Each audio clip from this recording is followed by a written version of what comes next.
Well, welcome everybody to a brand new podcast. I'm Dave Flemming. That's Sean Farnham. Hi, Sean. Hi, Dave. How about this? I mean, WCC fans will rejoice and celebrate the collaboration that we will bring on this podcast with two.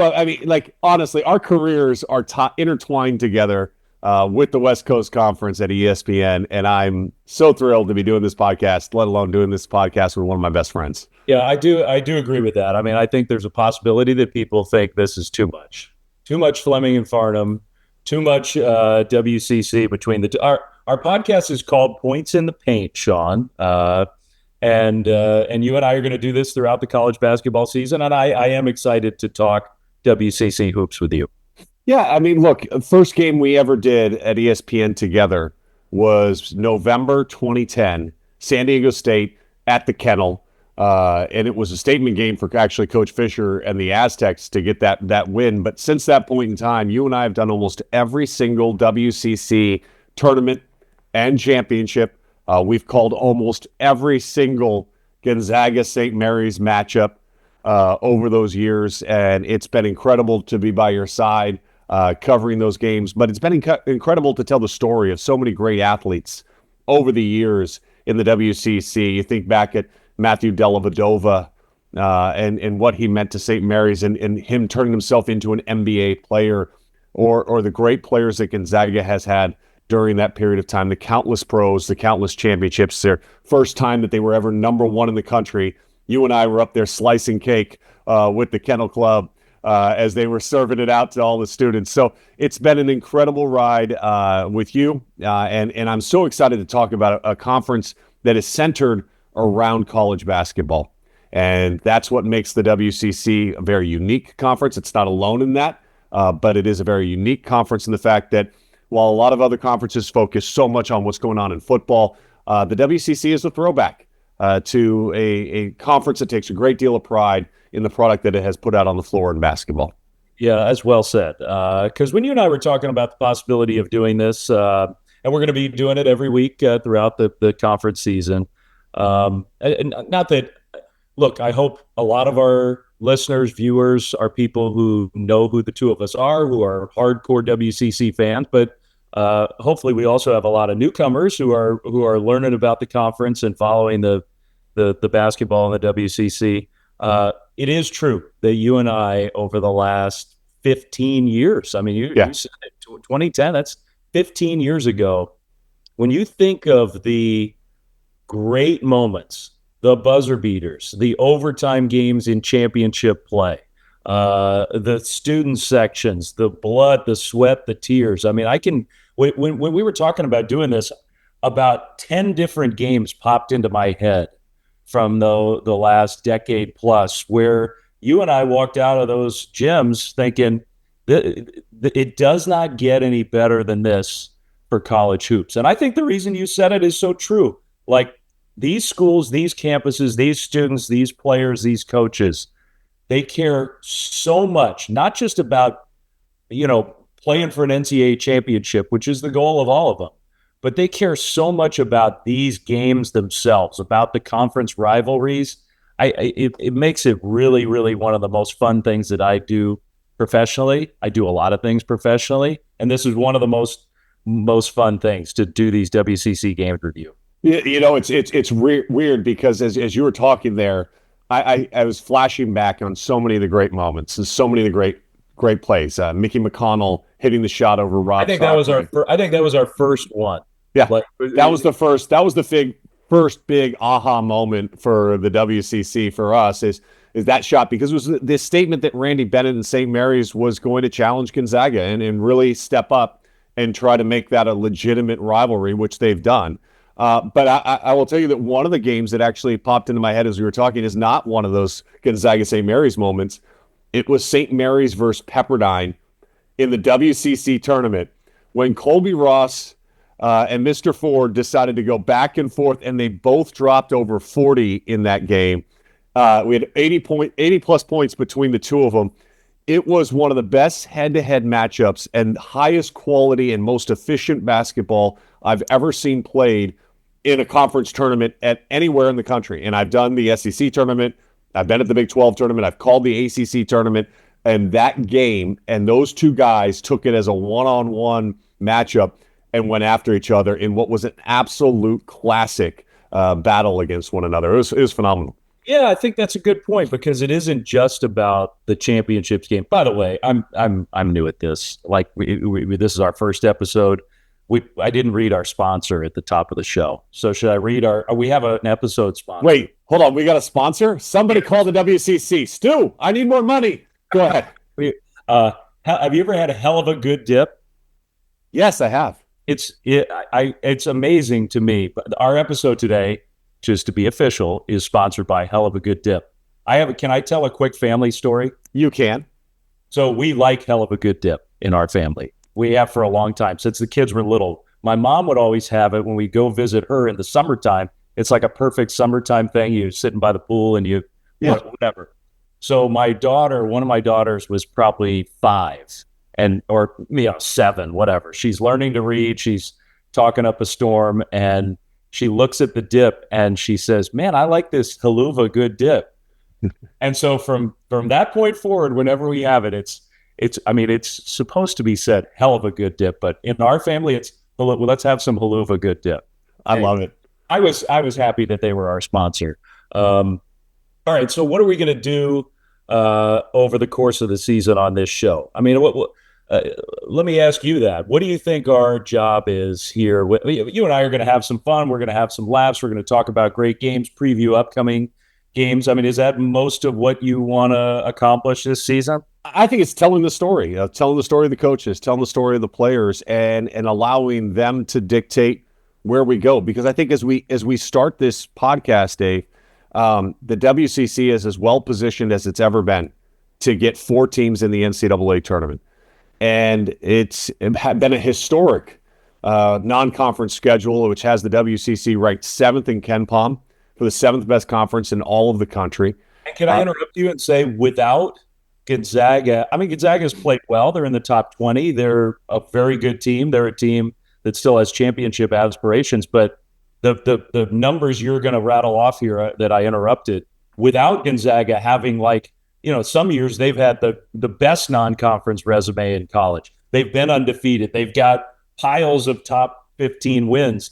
That hasn't necessarily happened, and still what you're talking about exists. So go ahead.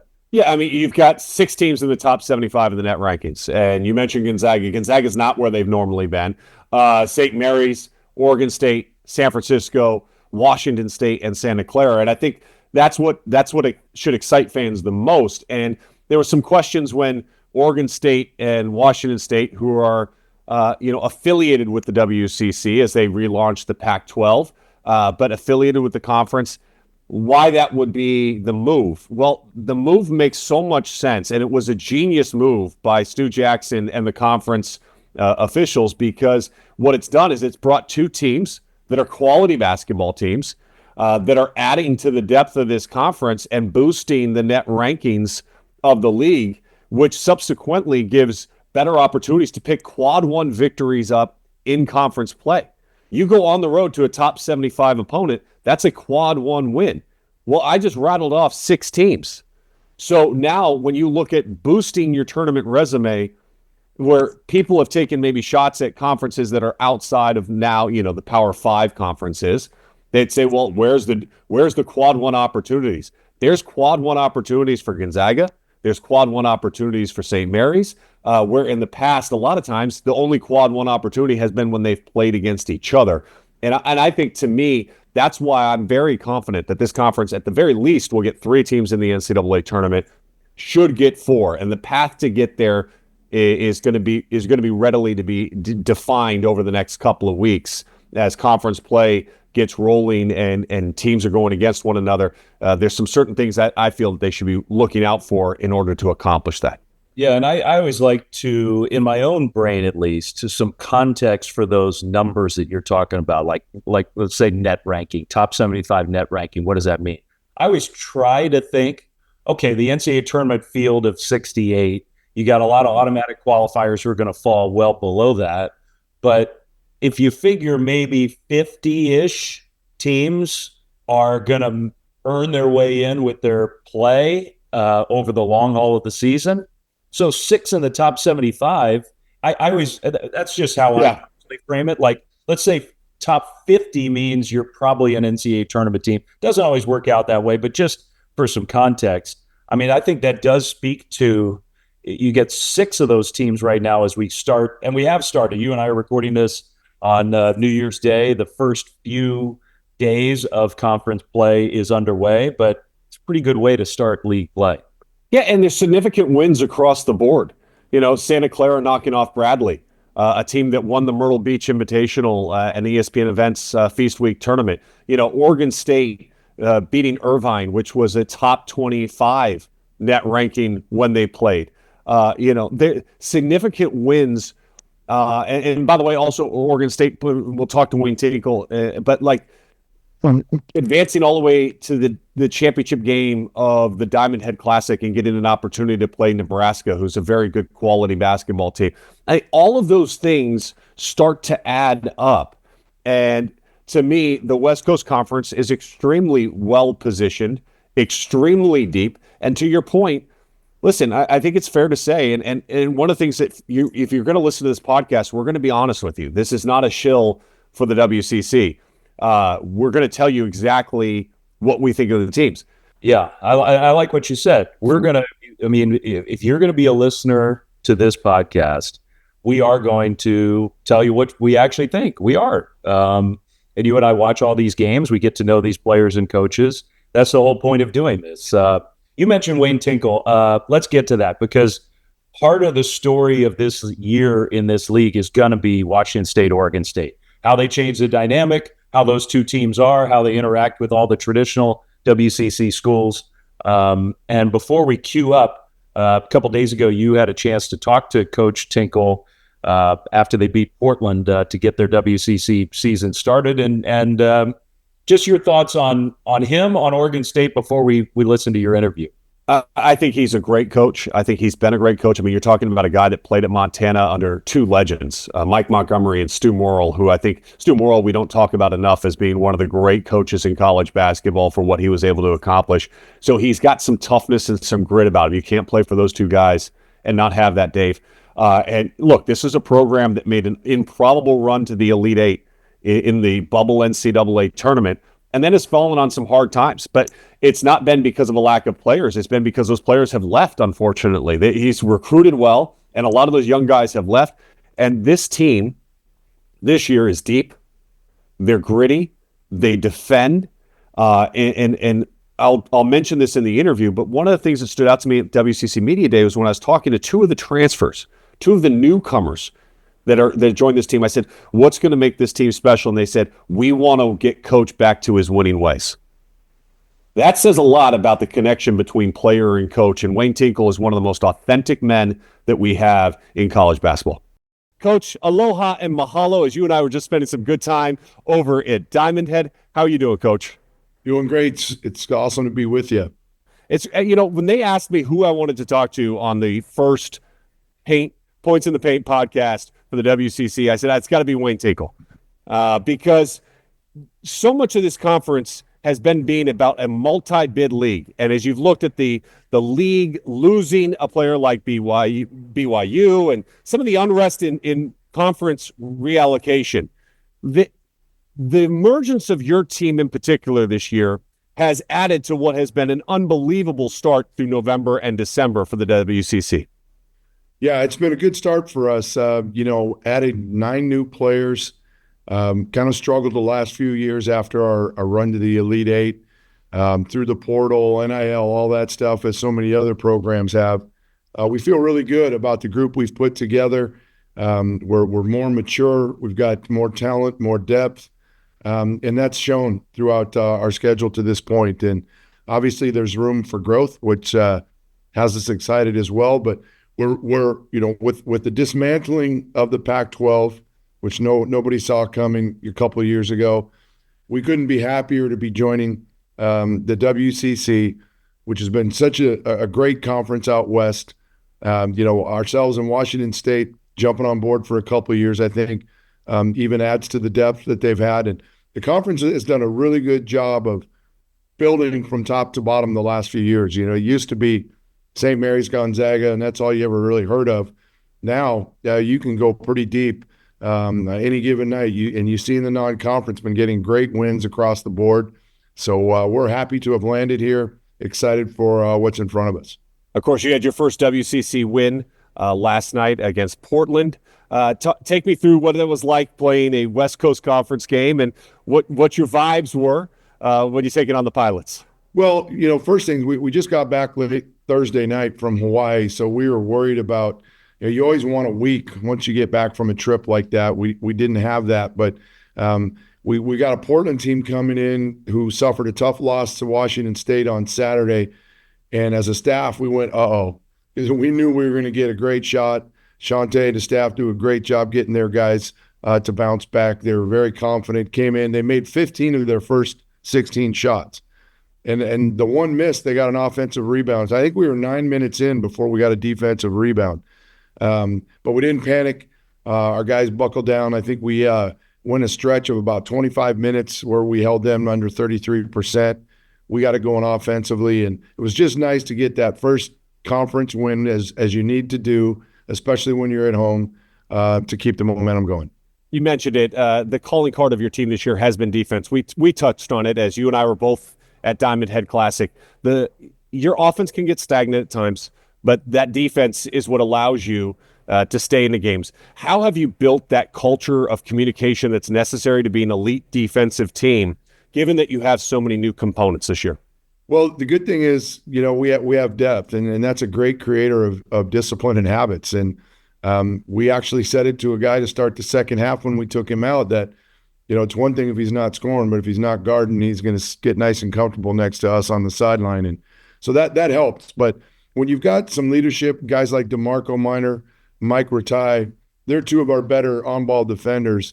And so when they're delivering that message as well, it really helps. And we spend a lot of time on it in our years that we've been successful. We've hung our hat on the defensive end, whether it's man-to-man or zone, we get pretty good at mixing and matching those.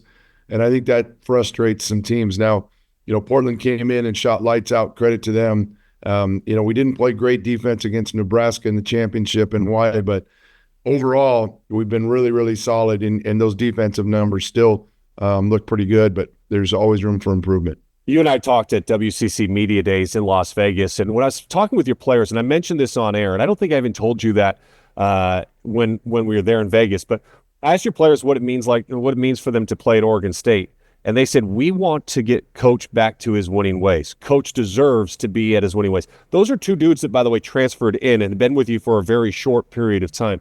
What does it mean for you to have players that know your value of one of the great coaches in college basketball, and they're in it not just for themselves, they're not in it just for Oregon State, but they really the bond that you have with them, the love that they have for you?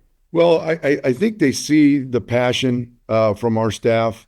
They know the commitment to them. It's not just coaching them when they're between the lines, but really being active in everything that they do as we try to develop them as young men as much as players. And I think that quickly builds to trust, which is really hard, especially in today's game. But to have guys like that, they know what we've done. They both at Montana and at Oregon State. These kids do their research, and they know when we've got the kind of guys that buy into the team aspect of things offensively and defensively.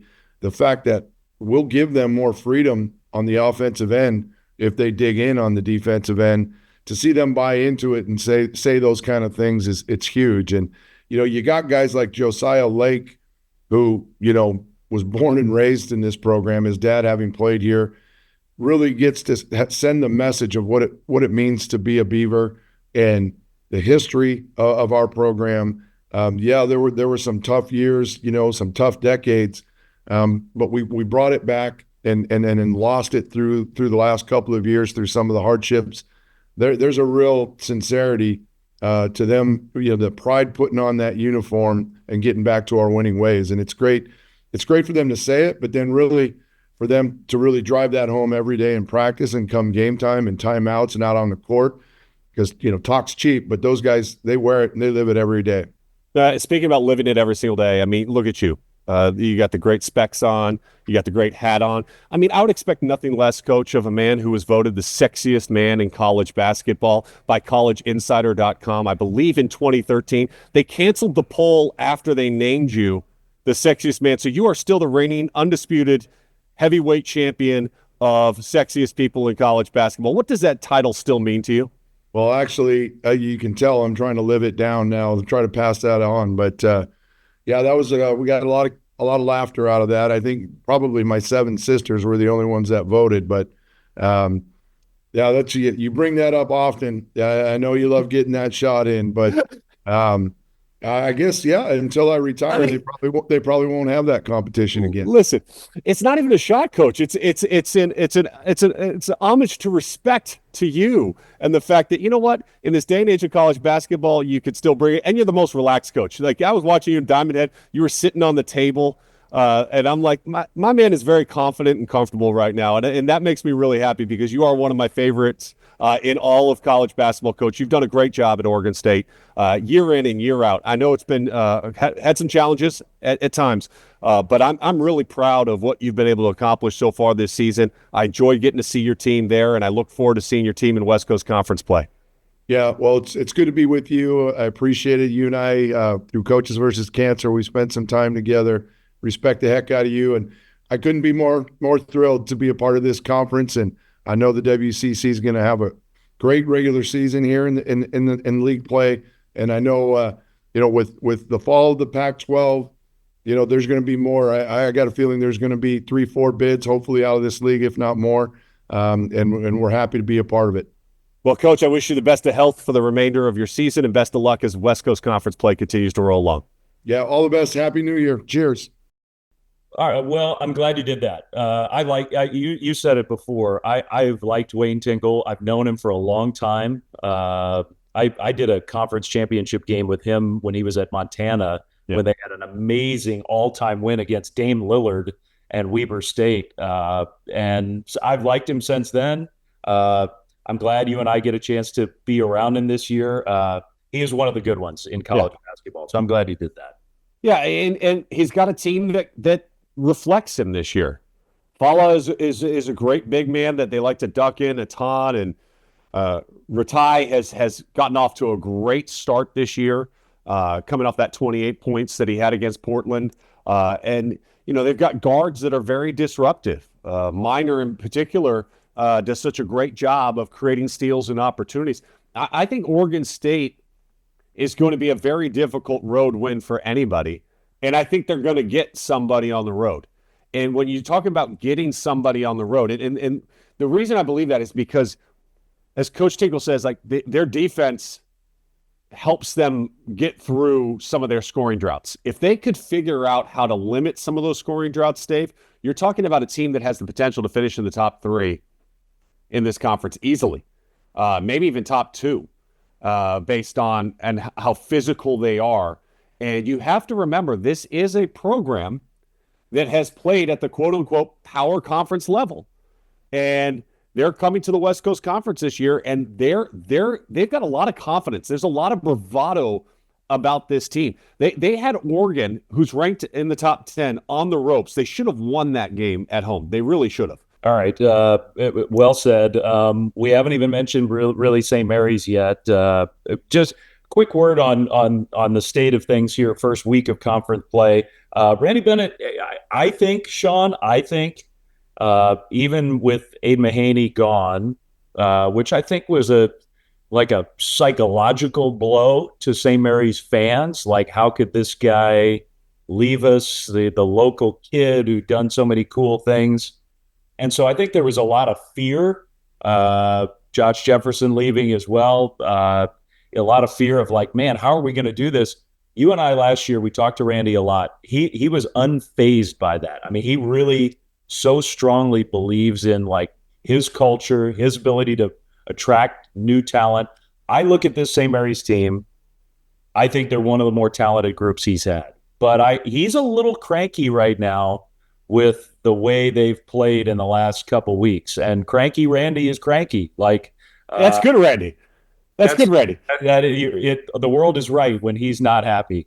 We showed a graphic in the Diamond Head Classic, and it had the longest tenured head coaches. The WCC has two of the top five longest tenured head coaches, and Mark Few and Randy Bennett are both on that list. Greg Campy obviously is number one. He's been at Oakland for 40 years. I said, as we're going through the graphic, my play-by-play guy was rambling on about each and every one of them, and I said, hold on. I said the biggest upset here is that we have a picture of Randy Bennett smiling. I get it. I look at my phone 35 seconds later, and I get in caps, I heard that. And it was Randy texting me. So look, he goes, truth be told, I was shocked that they found that as well. But he is a little cranky right now. And the reason why he's a little cranky is because he feels they should have beat Arizona State. They should have. Feels they should have beat Boise State. They should have. And when you have the reigning WCC Player of the Year, Augustus Marshallonis at the point guard position, you expect to win those games. You do. And they didn't. They dropped both those two games. Now, the game against Utah State was a little bit different. Probably still feel that they should have won that game. But I think, again, this is a team that they have a clear identity. And when you play to that identity, you know exactly who you are and how you have to execute in order to win. And Randy does that about as well as any coach in college basketball. It's why they have a top 10 winning percentage over the last decade in college basketball. And I go back to what you said. Like, he was unfazed by the fact that they lost some of those guys. Like, well, all of us were like, oh my gosh. But Randy Bennett has done a great job recruiting. Got a great freshman class. One of them appears to be redshirting this year, and Liam Campbell, who's going to be a top player probably a year from now. And if you look back, anybody that's redshirted at St. Mary's has usually turned out pretty well. But they've got a deep team. Luke Barrett has really improved and has been a much more efficient offensive player than he was early in his career. And St. Mary's has that look that they're going to be in every game. And they're going to give themselves a chance to win every game in conference play. And again, you look at the start of conference play. Pepperdine, they played Pacific, Pepperdine, Portland, LMU, at San Diego, and Pepperdine prior to the 23rd when business picks up. Because all of a sudden, that next 4-game stretch, you want to know who St. Mary's is? You're going to find out between January 23rd and really until the 15th of February. Because here's that stretch for you, Dave. San Francisco at home, at Washington State, at Santa Clara, Gonzaga at home, at San Francisco, at Oregon State, Santa Clara at home, and Washington State at home. There's not an easy game in that entire stretch. I would actually argue that in the last, maybe forever in the history of the conference, that could be the toughest stretch for any one team that a team has ever faced. Every single one of those games, or we talked about off the top of the show, all of those teams are in the top 75 of the net as it stands right now. And so that their path to a championship likely will be determined in that 1 month period of time from the 23rd of January to the 15th of February.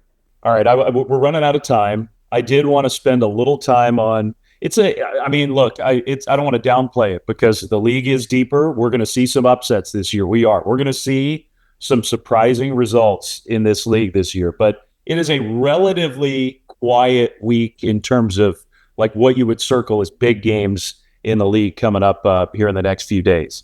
Probably the biggest game, San Francisco goes on the road to Pullman and takes on Washington State. San Francisco, Sean, is really interesting. They brought back a lot of talent from last year, and Malik Thomas, we'd have to go back and see when's the last time a non-Gonzaga or St. Mary's player won Conference Player of the Year. Well, Brandon Pajemski tied Drew Timme a couple of years ago, so you could throw him in. He counts. That's a good point. Yeah, he counts. It hasn't happened very often. No, it has not. Malik Thomas has a chance to be the Conference Player of the Year. Like he's taken a big step forward, and I think San Francisco is really good. I do. Well, Chris Gerlofson has done an outstanding job of getting guards that he knows can play for him. And those guys that he has, Marcus Williams and Malik Thomas, are experienced. So they know his system. In today's college basketball, if you have experienced players that understand what your coach is asking of you, man, you got a chance to be good. And that's what's making San Francisco good right now. Malik Thomas has been outstanding at scoring the basketball. His efficiency has been really good, but so is Marcus Williams. And by having Marcus Williams, it's actually allowing Malik Thomas to be Malik Thomas. Because if you don't have Marcus Williams next to Malik Thomas, man, defenses are just going to load up on him and try to take him out of the equation. But Dave, you and I have seen this USF team in the past, and the history and the commitment of that program to wanting to be good. There was a long stretch where they weren't committed to it. And then this recent run of making great hires, going back to Kyle Smith, to Todd Golden, to now Chris Gerlofson, they have made the right hire and they have pegged the right person and they have allowed themselves to have great consistency. And the administration there deserves a lot of credit for making the right choices and understanding that these guys are committed to carrying on the legacy of USF. But I think that, like Todd Golden's team that made a run to the NCAA tournament, this is a USF team that figures very much so right now in the NCAA tournament. Like they're going to get a bid. If the tournament started today, they're in the NCAA tournament. Now they have to go out and show it. Winning games on the road in Washington State will not be easy. But if you want to be an NCAA tournament team, you have to get that done. And I think that is the biggest game of the weekend without question. And those two Zags games for USF are going to be, they got to get over the hump at some point. Yes. It's been a hurdle that's been real tough for them. We'll talk about that as the season goes along. David Riley, really good young coach, came from Eastern Washington. He's in charge at Washington State. And I'm excited to watch that team grow. They've had a ton of injuries, but I think he's good. That team's going to be good, and especially at home, that's going to be a tough game. Well, I mean, look, they beat Boise State at Boise State. Yeah. They beat Nevada at Nevada. Like, those are two Mountain West Conference teams that you look at and say, okay, year in and year out, they're pretty good. And they beat them both. They beat Bradley early in the non-conference schedule. They beat Fresno State. They're beating some teams that they're going to see when the new conference, Pac-12, reemerges here. And this is an opportunity for them to say, hey, you're talking about four teams and they're not talking about us, even though we're 2-0, we're 12-3. Maybe they should be talking about us more. And we're going to make a statement by beating one of the teams that everybody thinks could get in the NCAA tournament here. And I think that's going to be very intriguing to watch. And I do think that that's the biggest game of the weekend. Yeah. All right. We're out of time. We're going to do better on our next show. This was our first foray. We're going to figure out what we want to do, what we want to accomplish over the course of this season. I think it's just fun to talk hoops with you. And it's going to be, I'm convinced it's going to be one of the best regular seasons the WCC has ever had. And the gift that keeps on giving throughout this conference tournament and this conference race will be you and I every single week on the WCC Points in the Paint. I can envision recording on site. I can envision some little travel logs from our visits to WCC schools. There's a lot of stuff we could do. I agree. And if you want to hear me on a WCC game, I will be on one on January 7th. LMU at St. Mary's, late night hoops on Tuesday, January 7th. Oh, cool. That's a good one. Yeah. Wish you were with me, buddy. Wish you were with me. I have my last ESPN football game the night before. So I'll be coming home from the FCS championship game the night before. Well, you're all about championships. There's not a sport you don't cover.